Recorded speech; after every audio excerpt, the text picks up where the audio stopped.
FIA को मुस्तफ़ा आमिर कत्ल case के मुलजिम अरमुगान का जिस्मानी रिमांड नहीं मिल सका।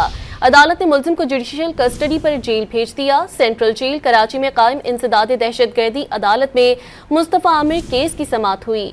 FIA ने मुलजिम अरमुगान की कस्टडी के लिए मुंतजिम अदालत से रुजू किया। इस्तदा की कि मुलजिम के खिलाफ मनी लॉन्ड्रिंग के तहत मुकदमा दर्ज है, तफ्तीश के लिए कस्टडी दी जाए।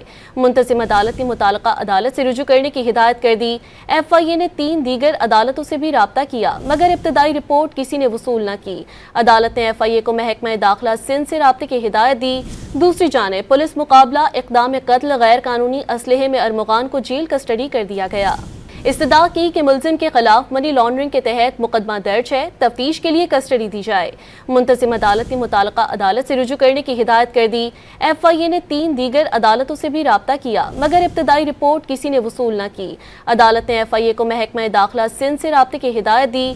दूसरी जानिब पुलिस मुकाबला इक़दाम कत्ल गैर कानूनी असलहे में अरमुगान को जेल कस्टडी कर दिया गया।